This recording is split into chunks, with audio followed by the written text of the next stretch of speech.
la France prend l'argent des Africains pour endetter les Africains. La France utilise les capitaux des Africains pour endetter les Africains. Comment ils font? Comment on le fait? Prenons un exemple. Imaginons un seul instant, on vous prête, vous, 12 000 milliards d'euros de France, enfin, on vous confie ça. Eh bien, pendant un an, même puisque vous n'allez pas garder cet argent sous le paillasson, sous le matelas, vous allez confier ça à un banquier. Le banquier vous dit, je vous rémunère pour 1% seulement. J'ai dit, on vous confie et vous placez ces 12 000 milliards dans une banque qui vous rémunère ne serait-ce que pour 1%. 1% des 12 000 milliards, c'est 120 milliards d'intérêts seulement. 120 milliards. C'est comme ça que ça fonctionne. Bien, la France, un seul exemple, donc, ces intérêts rapportés en faveur de la France plus dessus, elle va aller prêter cet argent aux Africains, tabour battant, en mutant tous les journalistes, on s'en va aider les Africains. C'est-à-dire qu'on s'en va prêter l'argent des Africains aux Africains. Mais d'abord, c'est de l'argent qui est placé sur les marchés internationaux, avec donc la France a des revenus de cet argent-là, ensuite prêté aux Africains. Mais je vais vous dire en deux mots, c'est très simple. Vous avez des comptes d'opération de tous les pays africains, 14 pays. Quand la Côte d'Ivoire, il y a des pays qui sont toujours en positif sur leur compte. Il y en a qui sont toujours justes ou en négatif. Alors, on prend sur l'argent de ceux qui sont positifs et qu'on détient pour prêter à ceux qui sont négatifs. Donc, on prête l'argent des Africains aux Africains. C'est ça, l'aide au développement. Il faut le savoir, parce que les Français ont le sentiment d'être pillés par les Africains et qu'on aide les Africains et qu'ils se débrouillent pas. On leur prête leur propre argent.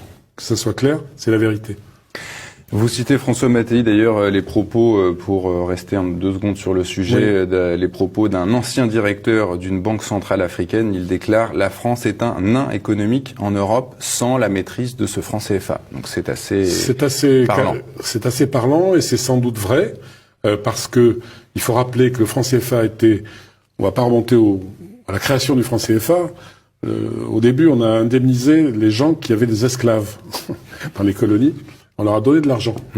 Et avec ça, on a fondé une banque à Dakar, et de cette banque est sorti le franc CFA. Donc quand même, l'origine du franc CFA est assez particulière. C'est d'ailleurs le franc des colonies françaises d'Afrique, CFA. Bon, après, on a dit de la communauté financière africaine, parce que c'est aussi beaucoup plus joli, et la sémantique compte en politique. Mais en tout cas, De Gaulle, lui, il a maintenu ces choses-là. Pourquoi? Parce qu'après la guerre, la France était exsangue. Après l'occupation allemande, elle était exsangue. Donc il s'est appuyé pendant la guerre et après la guerre sur l'Afrique. C'était ce qu'on avait de plus fort, avec des matières premières pas chères. Avec le franc CFA, vous avez pratiquement gratuite. Donc ça a été le fondement du redressement français. Il faut le savoir. Ça a participé au redressement français très fortement, très fortement. Donc si on le perd, avec tout ce que ça comporte, je vais donner un exemple. Quand il y a dans un pays comme le Nigeria, qui a une monnaie qui fluctue, il y a beaucoup de compagnies d'aviation qui s'en sont retirées parce que leurs dividendes avaient fondu. C'est-à-dire leurs bénéfices qui étaient au Nigeria se retrouvaient à zéro. La France a négocié, Air France a négocié. Eh bien, dans les pays du franc CFA, ça ne varie pas. C'est-à-dire que les entreprises françaises peuvent investir, savent qu'elles vont retrouver à terme leur argent. Donc c'est aussi une grande sécurité pour les groupes français pour travailler là-bas. Un des éléments que je voulais signaler, c'est que c'est une technique mise en place pour faire ce qu'on appelle la mise au pas des dirigeants africains. Sinon, c'est ce que moi j'appelle la violence nazie encore. Pourquoi? Parce que tous ceux qui, d'une manière ou tous ceux qui ont eu à aspirer à la souveraineté de leur pays, que ça comme soit Sankara, que ça soit Djibo Bakary du Niger, qui devrait prendre le pouvoir parce qu'il était le président du parti Sawaba. C'est lui qui devait prendre le pouvoir. Comment il s'appelle? Eh bien, Djibo Bakary. Mais en tout cas, général de Gaulle lui a créé tous les problèmes et il l'a obligé à fuir le Niger et en lieu et place on a mis Amani Dioré. Ça c'était en 58. En 1958, ça a été le cas de Sékou Touré. Je ne vous fais pas un dessin. Sékou Touré, il a dit non, quand on est souverain, on est indépendant, on bat sa monnaie. général de Gaulle, lui a créé tous les problèmes. On a même déversé sur la Guinée des faux francs français guinéens pour pouvoir... Des faux francs guinéens. Des faux francs guinéens. C'est-à-dire qu'ils ont semé la panique Voilà, monétaire. pour pouvoir désorganiser les barbouzes, l'économie. quoi, ont fabriqué une Ensuite, panique monétaire. Hein. Puisque le temps nous est compté, on va aller très vite. En 62, il y a eu Modibo Keïta du Mali, qui a battu monnaie. Eh bien, toutes les tracasseries, tous les ennuis lui ont été créés, avec même la complicité de certains dirigeants africains sur lesquels s'appuyait la France, mais je ne vais pas les citer volontairement. Eh bien, à la fin des fins, Modibo Keïta a été arrêté, mis en prison, empoisonné et mort en prison. Ah ben oui. Ensuite, en 1963... Et le Mali est revenu dans le franc CFA. Voilà, et après, finalement, on a obligé le Mali à revenir dans la zone franc CFA parce que c'était le mauvais exemple à ne pas suivre. Combien de pays en pourcentage aujourd'hui sont dans la zone franc CFA sur le continent africain? Non, il y en a 15. Ce 15. sont ces 15 dont nous parlons. 15. Ensuite, Essentiellement en Afrique de l'Ouest en Afrique, non, en Afrique de l'Ouest et en Afrique et en centrale. Afrique centrale. vous retrouverez tous ces exemples dans ce livre hein, qui est c'est passionnant. Hein. En On les 1963, présentera à la fin. On en refera. 1963, il y a eu Sylvanus Olympio du Togo. Le 15 janvier 1963, il devait mettre sur la place publique la monnaie du Togo. Eh bien, 2 jours avant, c'est-à-dire le 13 janvier 1963, il a été assassiné. Parce que justement, il veut battre monnaie. Après, il y a eu, en 1975, il y a eu Ngueta Tombalbaye du Tchad. Eh bien, parce qu'il voulait battre monnaie, il a été bombardé par l'armée française, par les bombes françaises, et il est mort dans son palais. Ensuite, vous connaissez l'histoire de, comment on appelle, Kadhafi, qui on la connaît voulait, très bien. peu importe tout ce qu'on dit, mais nous sommes dans le domaine de la monnaie.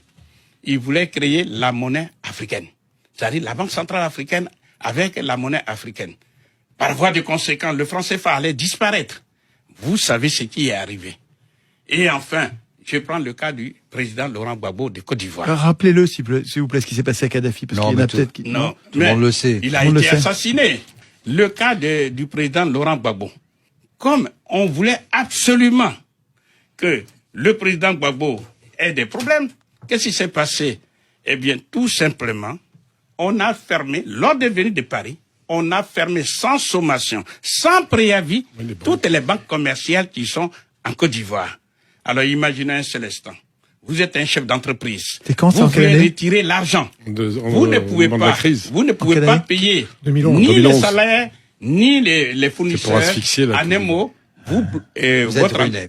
votre entreprise, Vous faites faillite. votre entreprise est bloquée. Et- Vous êtes un ménage. Vous voulez retirer de l'argent pour nourrir la famille, payer les médicaments. Ah oui, vous oui. ne pouvez pas. C'est tout le système des encaisses qui est bloqué. Mais c'est la France. La France a le moyen de fermer les banques commerciales Mais ivoiriennes. bien sûr, J'ai- c'est j'ai ça aucun qui détient la filiale. monnaie. Si Nicolas me permet, j'ai C'est elle qui vécu... détient la monnaie. Et par vous, écoutez bien. Y compris les Quand- banques commerciales ivoiriennes. Oui, bien sûr, puisqu'il y a la solidarité aussi. Parce que c'est ça qu'il faut savoir.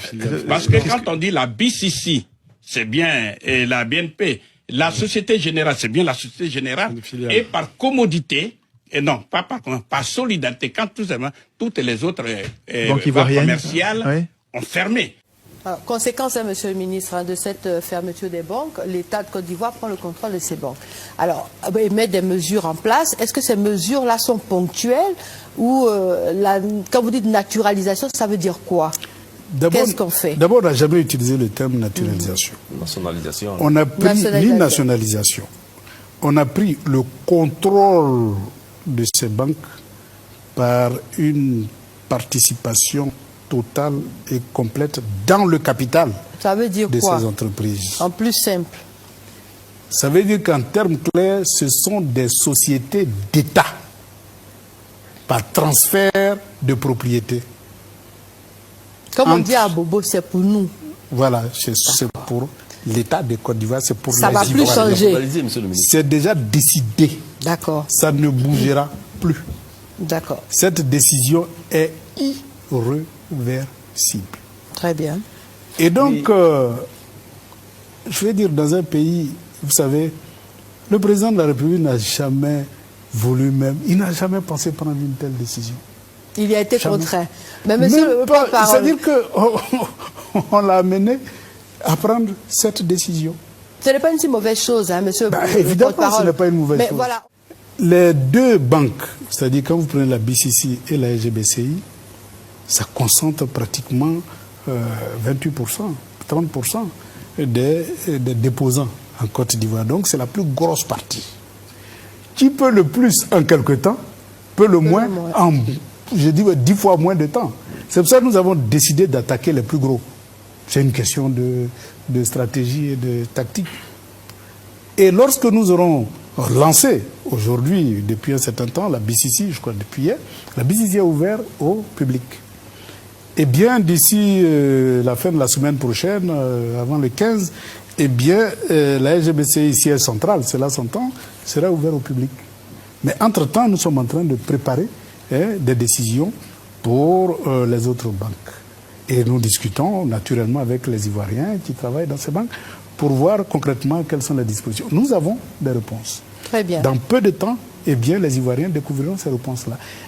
Que les Ivoiriens ne s'inquiètent pas. Qui peut le plus, peut le moins. Ce qu'on a fait pour la BCC et pour la SGBCI, si c'est ça la solution, eh bien, nous ne manquerons pas de prendre la bonne décision pour les Ivoiriens.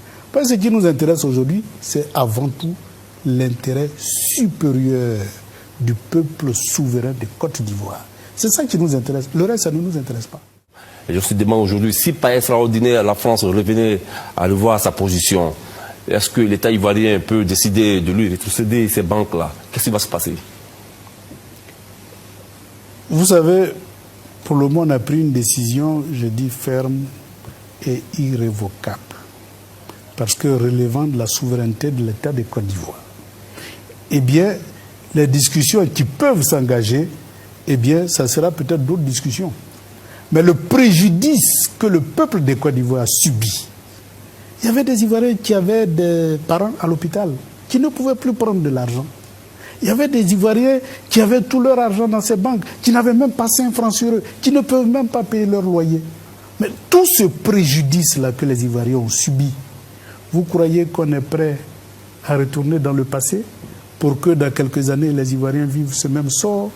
Eh bien, nous sommes déterminés. Très bien. Et face à cette détermination, eh bien, le peuple de Côte d'Ivoire vaincra. Très bien. L'émission est terminée, mais je vous laisse le temps de ma conclusion. 1 minute. Vous êtes un grand technocrate, je compte sur vous, sinon on nous coupe. 1 minute pour conclure et vous adresser à la Côte d'Ivoire. Merci beaucoup. Chers Ivoiriens, la Côte d'Ivoire ressemble à un pays qui, pendant 50 ans, a été économiquement prisonnier. Elle était en prison. Et puis, brusquement, on lui ouvre les portes de la prison. C'est vrai que maintenant, il faut prendre ses responsabilités. Parce qu'en prison, on vous nourrit, on vous loge, on paye votre eau, votre électricité. Vous ne savez même pas comment on produit tout ça. Mais quand vous êtes libre, vous devez compter sur vous-même. Et comme nous sommes un peuple intelligent, un peuple déterminé et décidé, eh bien, c'est tout juste le temps de prendre notre responsabilité face à l'histoire de la Côte d'Ivoire, face à l'histoire de l'Afrique et face au nouvel ordre mondial. Voilà le message que je vais donner aux Ivoiriens. Merci beaucoup, monsieur le ministre. Mais ce que je voudrais dire, parce qu'il ne faut pas noyer le poisson, quand ces banques ont été fermées vers la fin, eh bien, Gbagbo était obligé, puisqu'on a même retiré, on a interdit aux représentants du président Gbagbo, à la BCAO qui est la banque centrale de ces 8 États, on les a renvoyés. Gbagbo a été donc obligé de dire, bon, en tant que premier responsable du pays, eh bien, je suis obligé de créer la monnaie ivoirienne.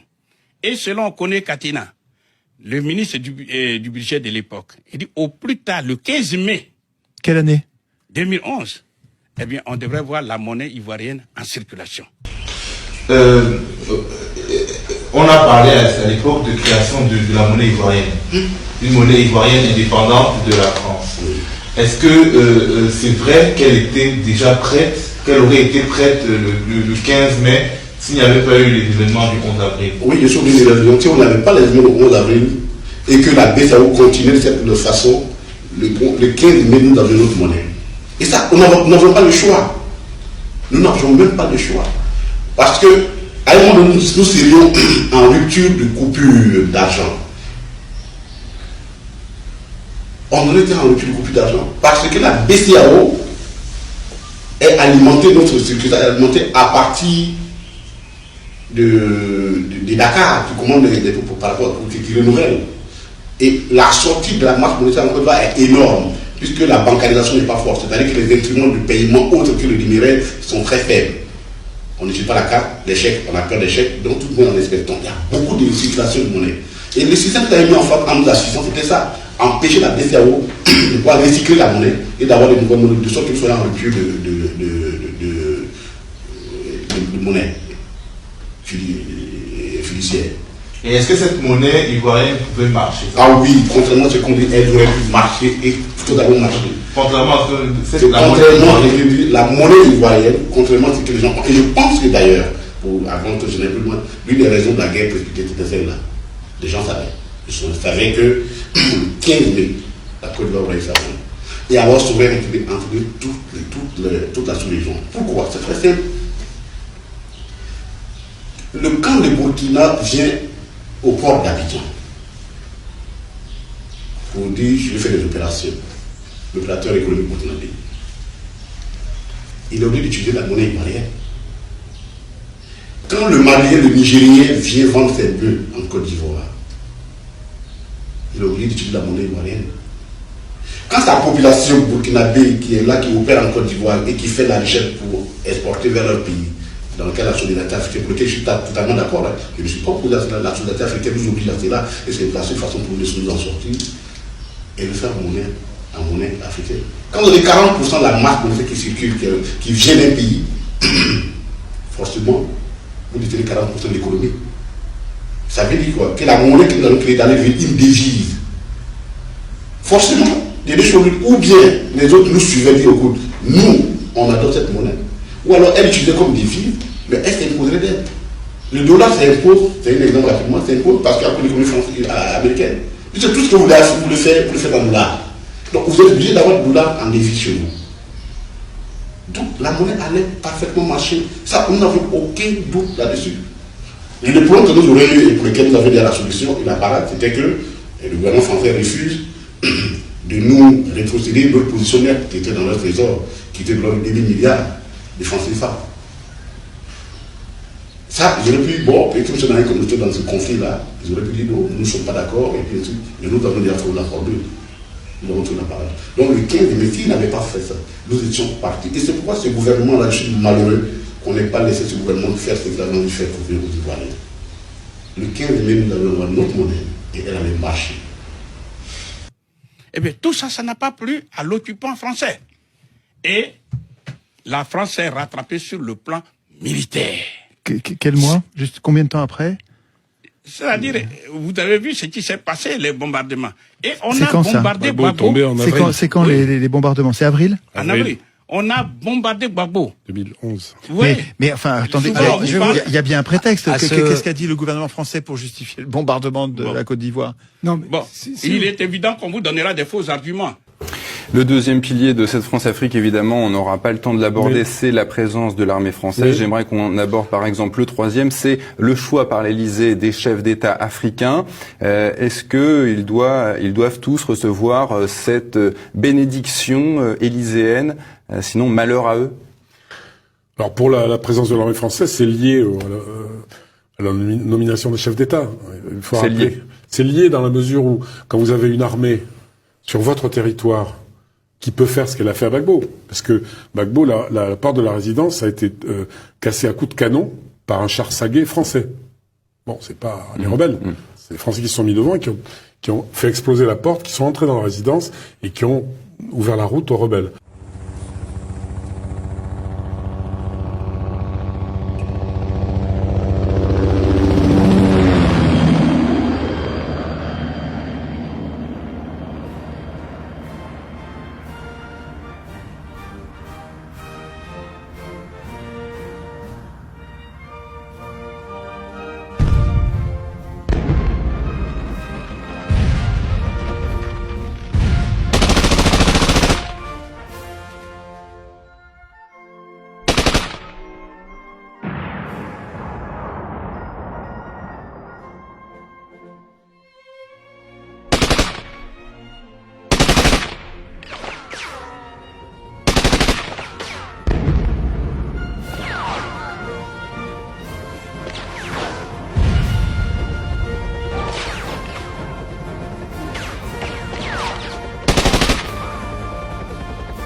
La vidéo que je vais vous présenter aujourd'hui est inimaginable.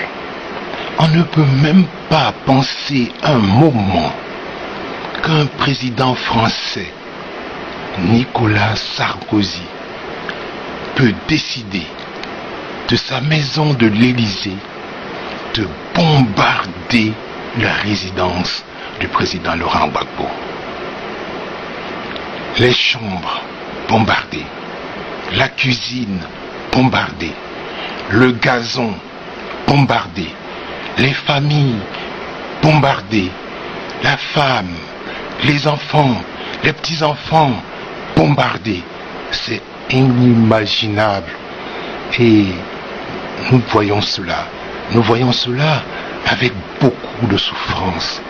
Mais nous résistons. Nous résistons parce que notre question, ce n'est pas Laurent Gbagbo. Notre question, c'est le symbole que cet homme représente pour notre pays. Le seul pays que nous avons au monde. Et tous, nous ne pouvons pas accepter cela. Et nous avons résisté, nous continuons de résister. La vidéo va vous présenter donc les maisons qui ont été bombardées. Elle vous présentera également les chars qui ont été bombardés. Et à ce moment, vous allez vous rendre compte des dégâts humains très importants qui n'ont pas encore été évalués. Parce qu'une résidence présidentielle, c'est des centaines de familles civiles qui y vivent, qui y travaillent. Chers amis, nous résistons. À bientôt. Voici la résidence du président Laurent Gbagbo. Elle a été bombardée. Vous voyez les impacts.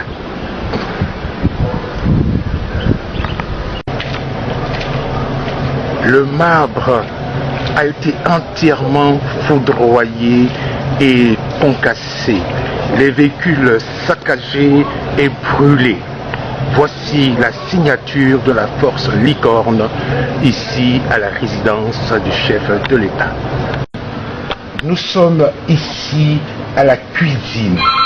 Elle aussi n'a pas échappé à la violence meurtrière des hommes de Sarkozy. L'armée française a utilisé également des bombes incendiaires. Même le gazon n'a pas échappé à la furia des hommes de Sarkozy. Ce char a été bombardé par la force Licorne.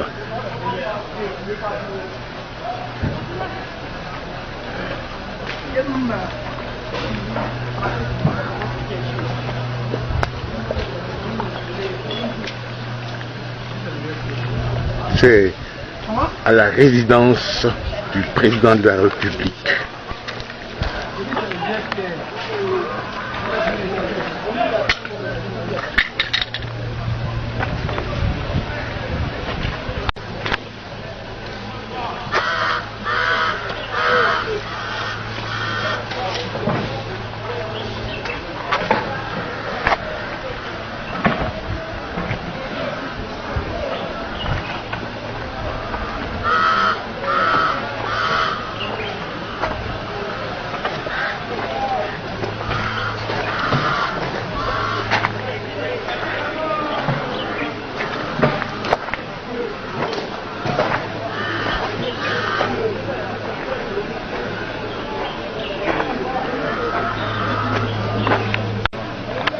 Je suis ici à la résidence du président de la République, son Excellence Laurent Gbagbo.